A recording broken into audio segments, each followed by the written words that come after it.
الصبح بدا من طالعته والليل دجى من وفراته الله والله والله والله الله والله والله والله بسم اللہ الرحمن الرحیم۔ علم الصرف کے 7ویں باب اجوف کے سبق نمبر 38 میں خوش آمدید۔ آج کے اس سبق میں ہم اجوف یائی سے باب افعال، باب تفعیل اور باب مفعلہ کو پڑھیں گے۔ اجوف ہے 38واں سبق ہے اجوف یائی سے باب افعال، تفعیل اور مفعلہ۔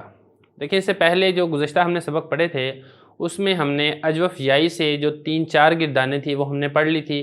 باب ضربہ پڑھا، باب ناصرہ، باب سامیہ، یہ ہم نے وہاں پر پڑھ لی تھی۔ اس کے بعد پھر ہم نے شروع کیا ہے اب یہاں سے ثلاثی مزید فی۔ ثلاثی مزید فی میں سب سے پہلے وہی بات کہ جیسے ہم نے اجوف واوی کے اندر پہلے بے حمزہ وصل کی گردانیں پڑھی تھی جن کے شروع میں حمزہ وصلی نہیں آتا، یہاں پر بھی ہم وہی گردانیں پہلے پڑھ رہے ہیں جن کے شروع میں حمزہ وصلی نہیں آتا۔ ان میں سے سب سے پہلے تو باب افعال ہے، اس کے شروع میں ہوتا ہی حمزہ قطعی ہے، اور دوسرا تفعیل اور تیسرا ہے باب مفعلہ۔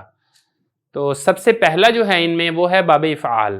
باب افعال میں آپ نے کچھ بھی مزید تبدیلی نہیں کرنی۔ جیسے ہم نے اجوف واوی میں باب افعال سے ہم نے پڑھا تھا الاقامت، وہ میں بتا چکا تھا وہاں پہ کہ الاقامت اصل میں ایک وامو تھا، اقامتن والے قانون سے جس طرح اقامت لگا تھا اسی طرح الاطارت بھی ایسے ہی ہے، یہ تھا الاتجار۔ تو یہاں پر جیسے ہم نے ایک وامو سے اقامتن کیا تھا اسی طرح اتیارو سے اتارتو آپ نے کر دینا ہے۔ البتہ اس میں تھوڑا سا فرق ہے، وہ اقامت والے میں اور اتارت والے میں۔ اقامت والے میں ہمیں تھوڑا سی مشکل اس لیے پیش آئی تھی کہ وہاں پر حرف جو آئین تھا، آئین کلمہ تھا، وہ واو تھا۔ تو وہاں پر جب واو تھا آئین کلمہ تو جب ہم حرکت تھی وہاں پر کسرہ کی، کیونکہ مضارع میں اگر آپ دیکھتے ہیں تو اقامہ یقیمو، ٹھیک ہے نا، تو وہاں پر حرکت ہوتی ہے کسرہ کی۔ تو جب ہم نے کسرہ کی حرکت نقل کر کے ماقبل کو دی تھی تو وہاں پر نقل کرنے کے بعد ہم نے جو واو تھی بچی اس واو کو کسرہ کی مناسبت سے یا کے ساتھ تبدیل کرنا پڑا تھا، جبکہ یہاں پر ہمیں یہ اس طرح کی کوئی مشکل پیش نہیں آئے گی کیونکہ یہاں پر پہلے سے ہی یا موجود ہے۔ یہاں پر آپ نے صرف اور صرف حرکت نقل کر کے ماقبل کو دینی ہے۔ کس طرح، میں آپ کو تھوڑا سا بتا بھی دیتا ہوں۔ اتارا تو بالکل ویسے ہی ہے، ماضی اتیارا تھا، حرکت نقل کر کے کالا والے قانون سے ماقبل کو دے دی تو یہ بن گیا اتوارا، الف کے ساتھ تبدیل کر دیا۔ تو اس کے بعد اگر آپ دیکھتے ہیں یوتیرو، یوتیرو تھا، تو اس میں کچھ بھی فرق نہیں ہے، صرف حرکت یا کی حرکت نقل کر کے ہم نے ماقبل کو دی ہے، تو یہ پہلے ہی یا ہے، اس کو یا سے تبدیل کرنے کی ضرورت نہیں پیش آئی، جبکہ اقامہ یقیمو کے اندر وہ واو تھا اس لیے ہم نے اس کو یا کے ساتھ تبدیل کیا تھا۔ اس کے بعد یہ اتارتن تو مصدر ہے، اس کا مطلب ہوتا ہے اڑانا، جیسا کہ میں نے یہاں پہ اس کو واضح بھی کیا ہے۔ مطیرن بھی اسی طریقے سے متجرن سے مطیرن، اتیرا اتجیرا سے اتیرا، فدا کا متارن، متجرن سے پھر جب ہم نے حرکت نقل کر کے ماقبل کو دی تو پھر جب حرکت تھی فتح کی تو یا کو فتح کی مناسبت سے الف کے ساتھ بھی ہم نے تبدیل کر دیا۔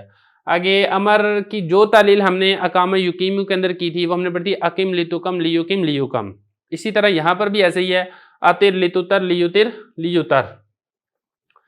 تو یہاں پر وہاں پہ میں نے آپ کو تفصیل بتائی تھی کہ اس کا جو مضارع تھا، مضارع وہ یطیرو یا یقیمو نہیں تھا، وہ میں نے آپ کو بتایا تھا کہ وہاں پر ایک الف حذف ہوتا ہے، یو اکریمو تھا اصل میں، جس طرح یو اکریمو تھا اسی طرح یو اقویمو تھا، تو وہاں پر جو ایک الف حذف ہوتا خلاف قیاس وہ یہاں پر واپس لوٹ آئے گا، لہذا جب ہم نے حرف مضارع کو حذف کرنا ہے، آپ یہاں پر ہی مثال لے لیں، یہ تطیرو سے جب ہم نے بنانا ہے تو تطیرو اصل میں تو اتجیرو تھا، تو یہاں پر بھی جب تا حذف ہو جائے گی تو جو الف تھا وہ الف یہاں پہ باقی رہے گا اور وہ الف یہاں پہ آپ کو لکھا ہوا نظر بھی آ رہا ہے۔ آخر سے جب ساکن کریں گے تو اس کے بعد پھر التقاء ساکنین سے یا یہاں پر گر جائے گی تو یہ بچ جائے گا اطیر لتطر، بھی اسی طریقے سے پھر جب آخر سے ساکن کریں گے تو الف یہاں سے گر جائے گا تو بچ جائے گا لتطر، ٹھیک ہے۔ تو نہیں میں بھی اسی طریقے سے لا تطر لا تطر لا یطر لا یطر، پھر اس کے بعد جب آپ ثقیلہ اور خفیفہ میں بنائیں گے تو وہی بات یہاں پر بھی ہم دہرائیں گے کہ آخر سے آخری حرف ساکن نہیں رہے گا، لہذا حرف علت حذف شدہ وہ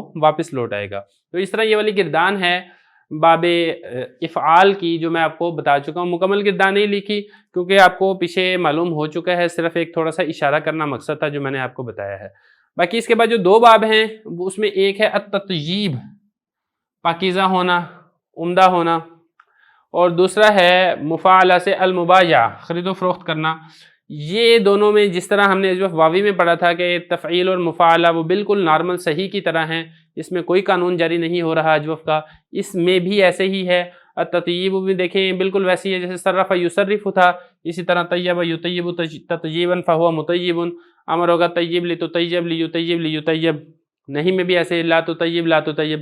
اور اسی طرح باب مفاعلہ میں بھی کوئی تبدیلی نہیں ہے، کوئی فرق نہیں ہے، صرف عین کلمہ میں کیا آ رہی ہے وہ یا آ رہی ہے، باقی مکمل صحیح کی طرح یہ گردان ہے۔ بایع یبایع مبایعۃ فہو مبایع وبویع یبایع مبایعۃ فذاک مبایع۔ تو یہ یہاں پر ہماری 3 گردانیں مکمل ہو گئی ہیں۔ اگلے سبق کے اندر ہم کوشش کریں گے کہ اسی طرح مزید 3-4 گردانوں کو ہم کور کریں۔ اللہ